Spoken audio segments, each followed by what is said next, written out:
Sa lahat po ng inaabot ng palatuntunan ito, saan mang panig ng mundo po kayo naroroon ngayon, kamusta na po kayo? Pinakahangad po namin na kayo kasama ng inyong sambahayan ay nasa isang maayos na kalagayan. Ako po, si kapatid na Jerry Lapira at ito po ang programang In Search of Truth. Sa unang bahagi po ng ating programa ay pakinggan at panoorin po muna natin ang aming isinagawang interview sa isa naming kapatid sa Iglesia ni Cristo mula po dyan sa lokal ng Capitol sa Distrito Eclesiastico ng Quezon City. Ang tinutukoy po namin ay si kapatid na Marcial Cuarteros. Pakinggan at panoorin po natin ang nabanggit na interview.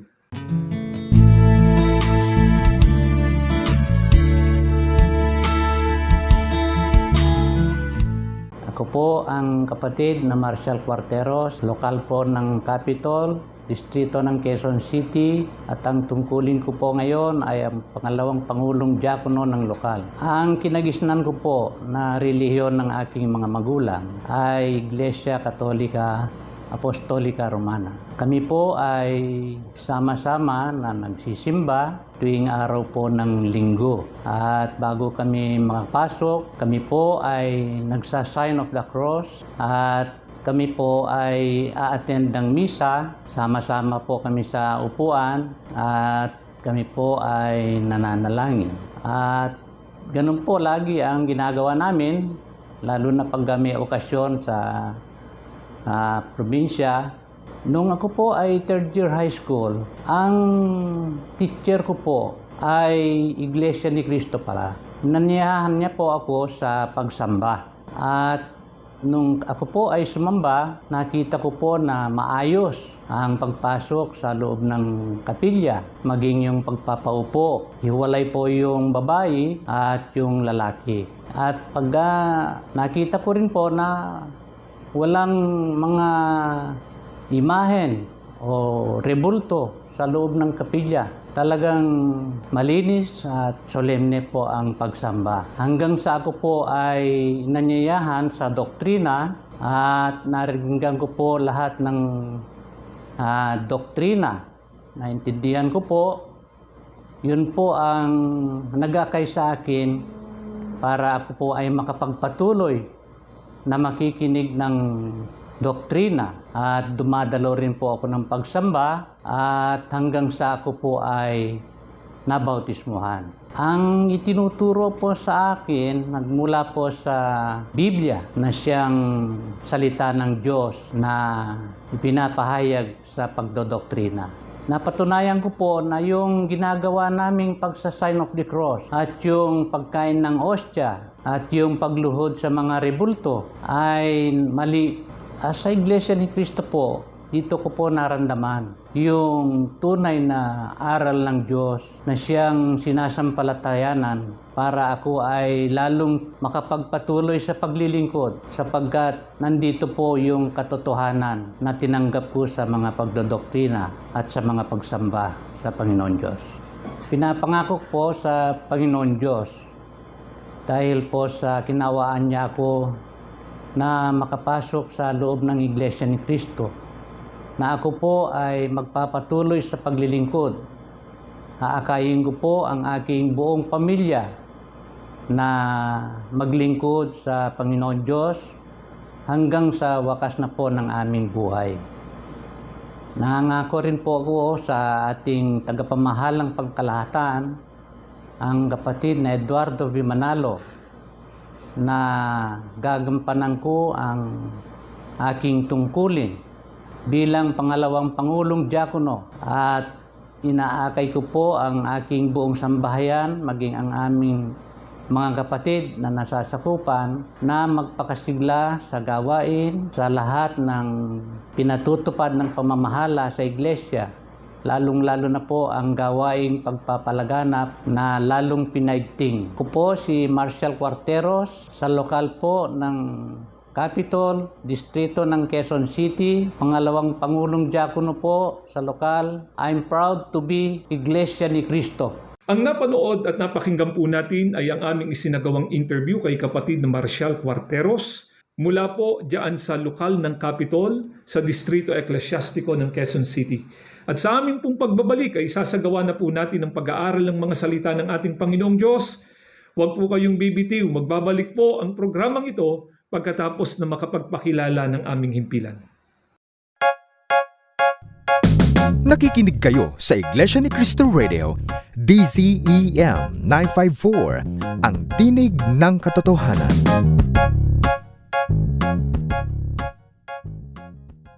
Nagbabalik na po ang programang ito, ang In Search of Truth. Binabati po namin ang lahat ng mga kapatid sa Iglesia ni Cristo na nasa iba't ibang panig ng mundo, pati na po yung mga panayan na sumusubaybay sa palatuntunan ito. Partikular po na binabati din namin si kapatid na Marcial Cuarteros at ang kanyang sambahayan. Si kapatid na Marcial Cuarteros po ay isang masiglang may tungkulin. Kabilang po siya sa pamunuan ng lokal ng Iglesia ni Cristo dyan sa Capitol, sa Distrito Eklesyastiko ng Quezon City. Si kapatid na Marcial po ay dating kaanib sa Iglesia Katolika. Subalit, nagawa niyang talikuran ang dati niyang reliyon. Ito nga po ang Iglesia Katolika sapagkat napatunayan niya nang siya ay magsuri, makinig sa paraang pinagbigyan niya. Yung paanyaya ng kapatid namin sa Iglesia ni Cristo na dumalo siya sa pagbo-Bible study na ginagawa sa loob ng Iglesia ni Cristo, ay nalaman niya na napakarami palang aral na sinusunod siya noon sa Iglesia Katolika na mali sapagkat wala sa Biblia, kumukontra pa sa mga katotohanan na nakasulat dito sa banal na kasulatan. Ang ilan nga po sa halimbawa nito ay yung pagsa-sign of the cross, yung misa, yung pagsambaan niya sa mga ribulto at mga larawan. Lubos niya pong sinampalatayanan na naririto sa Iglesia ni Cristo ang mga katotohanang aral sapagkat lahat ng itinuro sa kanya na aral na sinusunod dito sa Iglesia ni Cristo, ang pinakabatayan po ay walang iba kundi ang Biblia. Kaya naipangako niya na siya kasama ng kanyang buong sambahayan, buong kasiglahan nilang tutuparin ang mga kautusan ng ating Panginoong Diyos sapagkat ito nga po ang maghahatid sa kanila sa pagtatamo ng kaligtasan pagdating po ng araw ng paghukom. Kaya sa pagkakataon pong ito ay ipaglilingkod namin ito sa inyo. Yung katanungan na lagi din pong naitatanong sa amin ng mga nagmamasid at nagsusuri sa Iglesia ni Cristo. Ang kanilang naitatanong, bakit daw kaming mga kaanib sa Iglesia ni Cristo ay hindi nagsasign of the cross? Ang pangunahing sagot po namin dyan, mga kaibigan, sapagkat wala po ito sa Biblia.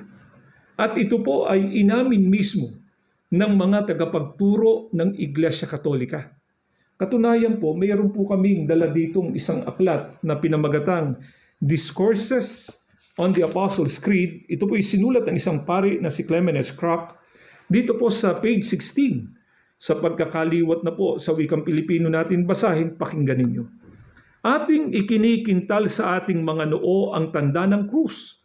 Ang kaugaliang ito ay hindi ipinag-utos ng formal na batas ng banal na kasulatan. Ito po ang pag-amin ng mga autoridad ng Iglesia Katolika na yun anyang pagsa-sign of the cross, hindi anya ipinag-utos ng formal na batas ng banal na kasulatan. Ano po ba ang pakahulugan ng mga Katoliko tungkol dyan sa pagsa-sign of the cross nila? Bakit nila yan ginagawa? Hayaan nating sila rin po ang magpaliwanag, ang mga otoridad ng Iglesia Katolika. Meron po kaming dala ditong aklat na pinamagatang ang pananampalataya ng ating mga ninuno. Sinulat po ito ng isang kardinal na si James Gibbons. Dito po sa page 9 to 10 ay ganito po ang mababasa natin. Ang krus ay lubos na pinagpipitaganan ng mga Katoliko sapagkat yaon ang kinamatayan ng ating Panginoong Sukristo. Ang aming mga simbahan at ang aming mga dambana ay napapalamutian ng krus. Ito'y dinadakila namin bilang tanda ng ating kaligtasan. Napansin niyo po ba? Ang pakahulugan ng mga kaanib sa Iglesia Katolika kung ano daw yung krus Ang sabi nila, ito daw ay dinadakila nila yung krus bilang tanda ng kanilang kaligtasan. At dahil nga po sa paniniwala ng mga Katoliko na ang krus, ang kanilang kaligtasan, sino raw ang may tanda ng Santa Cruz at paano po ito isinasagawa? Pakinggan ninyo at babasahin namin ang nakasulat dito pa rin po sa isang aklat Katoliko na pinamagatang siya ang inyong pakinggan ng Aral Katoliko. Dito po sa page 11 ay ganito ang mababasa natin. Ang tanda ng Santa Cruz ay siyang tanda ng taong Katoliko. Ang pagkaantanda ay ang paggawa ng 3 krus ng hinlalaki ng kanang kamay, unay sa noo. Ayon po sa pagtuturong ito ng mga otoridad ng Iglesia Katolika, sino raw po yung may tanda ng Santa Cruz? Sila po ang mga taong Katoliko. Paano raw po ito ginagawa? Sa pamamagitan ng hinlalaki ng kanang kamay, magkukrus sila, unaan niya ay sa noo. Ayon na rin sa pagtuturo ng mga paring Katoliko, ano raw ba ang kabutihang idudulot sa isang tao na nag-aantanda ng krus? Pakinggan ninyo at babasahin ko pong nakasulat dito sa aklat na ipinakilala ko na po sa inyo kanina, Discourses on the Apostles' Creed. Dito naman sa pahina 17 hanggang 18 sa pagkakaliwat na rin ito sa wikang Pilipino. Walang kapangyarihan si Satanas laban sa krus o kaya'y sa alinmang bagay na may tanda ng krus. Ito ang mabisang sandata ng mga Kristiyano laban kay Satanas, pahayag ni Santa Teresita. Ayon na rin po sa pagtuturo ng mga otoridad ng Iglesia Katolika, ano raw po ang kabutihang na idudulot sa tao kapag ka nag-aantanda siya ng krus. Tandaan ninyo itong sinabi ng aklat nilang ito. Ang krus daw po ang mabisang panlaban nila kay Satanas. Hindi lamang po namin alam kung bakit pagka tumatapat na sila sa kanilang simbahan, ano po kaagad ang ginagawa ng isang kaanib sa Iglesia Katolika? Hindi ba nagsasign of the cross? Yun daw, pagsasign of the cross nila, yun daw ay pinakamabisang sandata nila laban kay Satanas. Mga kaibigan, batay po sa ginawa nating pag-aaral, yung pag-aantanda ng Santa Cruz, inamin nila, wala yan sa Biblia. At kung meron mang itinuturo ang banal na kasulatan ng mga taong merong tanda sa noo at kanang kamay, sino po itong mga taong ito? Sila po ba yung mga taong maliligtas pagdating ng araw ng paghukom? Biblia na po ang babasahin namin. Dito po sa Apokalipsis, sa 13:14, itutuloy pa natin sa 16, ay ganito po ang maliwanag na mababasa natin. At nadadaya niya ang mga nananahan sa lupa dahil sa mga tanda na sa kanya ipinagkaloob na magawa sa paningin ng hayop, na sinasabi sa mga nananahan sa lupa na dapat silang gumawa ng isang larawan ng hayop na mayroon ng sugat, ng tabak at nabuhay. At ang lahat, maliliit at malalaki, at mayayaman at mga dukha, at ang mga laya at ang mga alipin, ay pinagbigyan ng isang tanda sa kanilang kanang kamay o sa noo. Batay po sa pagtuturo ng banal na kasulatan, kung meron mang mga nag-aantanda sa noo at kanang kamay, sino po sila ayon sa pagpapakilala ng Biblia? Sila po yung mga nadaya. Tandaan natin, pagka po nadaya, meron pong nandaya. Sino po ang dumaya sa kanila? Pakinggan ninyo, dito pa rin po sa Apokalipsis, sa 20 naman, 8 at 10, ay ganito ang mababasa natin.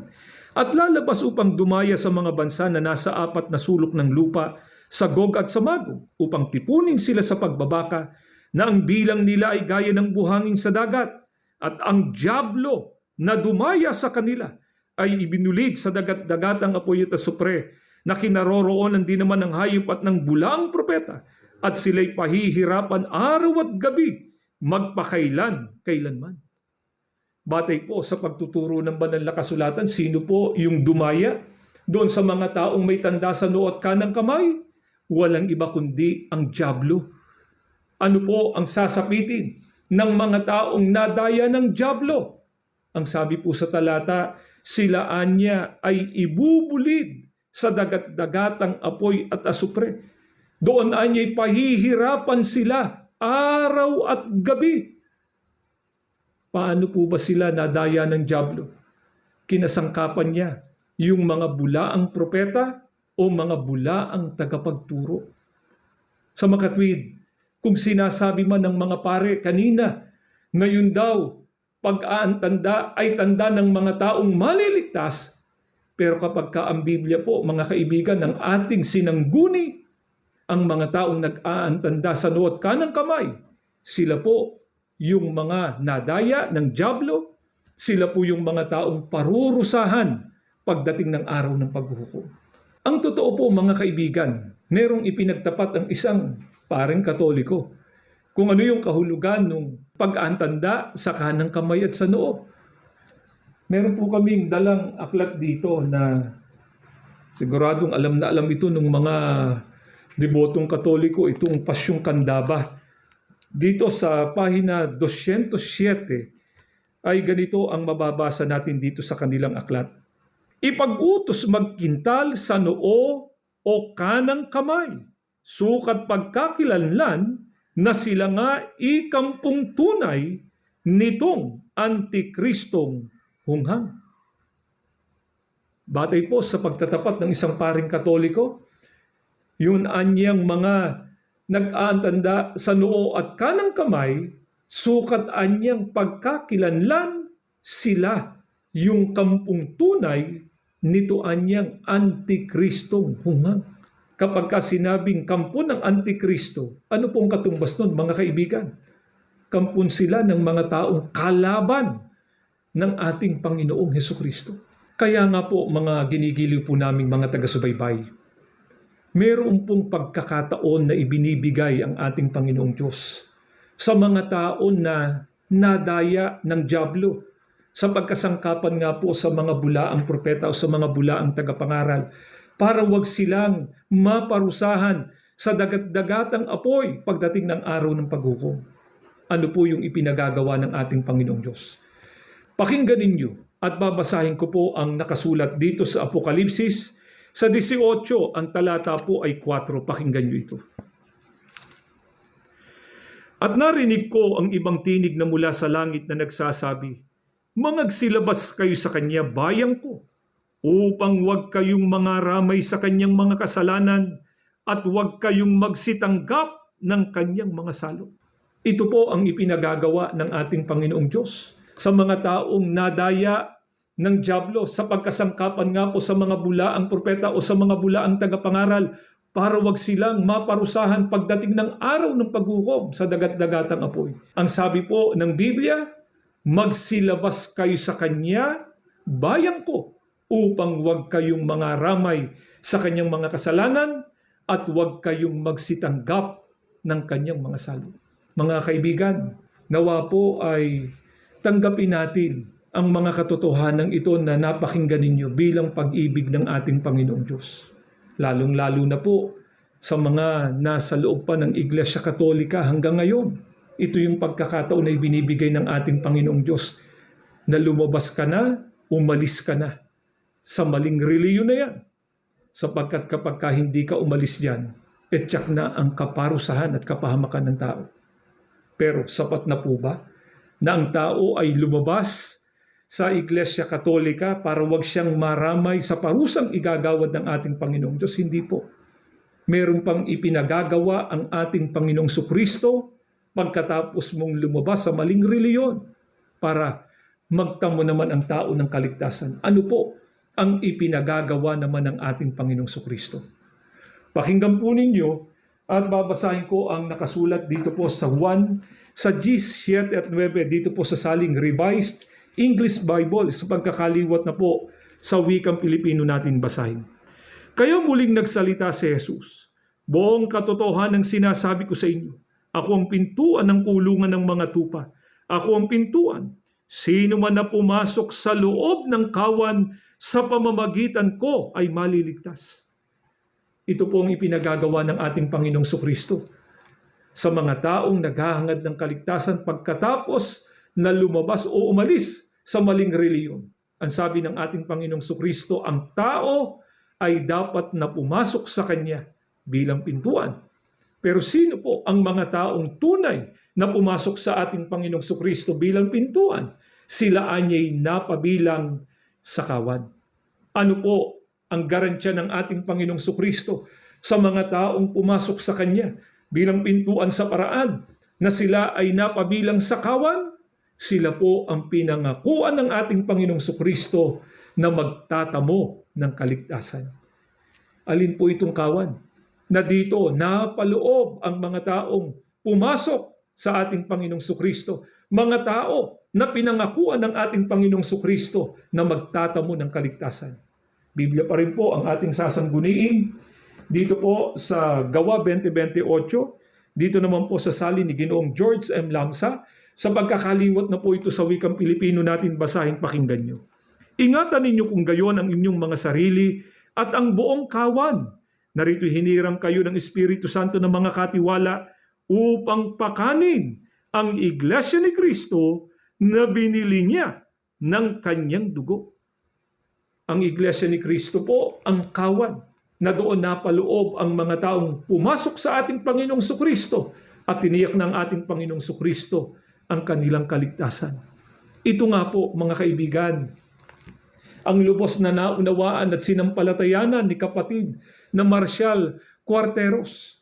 Kaya hindi lang siya umalis sa Iglesia Katolika, kundi ginawa niya ang pagpasok sa tunay na Iglesia ni Kristo sapagkat naunawaan niya at sinampalatayanan niyang mga katotohanan na nakasulat sa Biblia.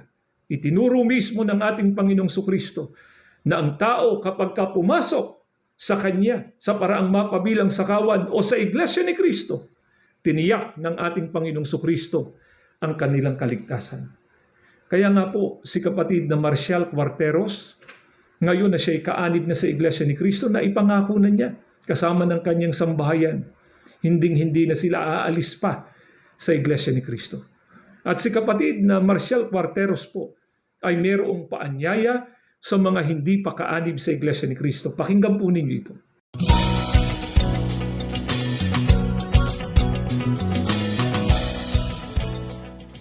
Paanyaya ko po sa hindi pa kaanib sa Iglesia ni Kristo ay dapat patuloy silang magsuri sa pakikinig sa salita ng Diyos.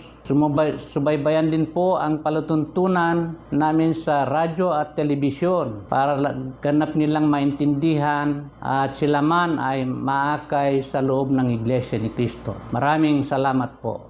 Nawa po ay nakatutulong ang ginagawa po naming mga paghahayag ng mga kalooban ng ating Panginoong Diyos sa ginagawa po ninyong mga pagsusuri. At bago po tayo magtapos ay inaanyayahan namin kayo sa isang panalangin. Panginoon na aming Diyos, muli po nagpapasalamat kami ng napakarami sapagkat muli nagamit ang kasangkapan ng palatuntunan ito para maituro at maihayag ang iyong mga kalooban. Maawa ka po sana sa mga inabot ng palatuntunan ito at nakapakinig ng iyong mga salita. Nawa po makapagbukas na ito ng kanilang puso't kaisipan para lalo nilang suriin at alamin ang halaga ng Iglesia ni Kristo sa kanilang buhay. Panginoong Kristo, lumalapit din po kami sa iyo at nagpapasalamat. Patuloy mo po sana kaming ilapit at ipamagitan sa Ama para matanggap namin ang aming pong mga pangangailangan. Ama, sa muli naming paglapit sa iyo, hindi namin nakakalimutang ipanalangin ang aming tagapamahalang pangkalahatan, ang kapatid na Eduardo B. Manalo. Patuloy na ipagkaloob ang karunungan at kapangyarihang kanilang kailangan na gagamitin nila sa pangunguna sa iyong bayan. Ang lahat hinihiling na po namin sa iyo sa pangalan po ng aming tagapagligtas na si Kristo Jesus. Amen.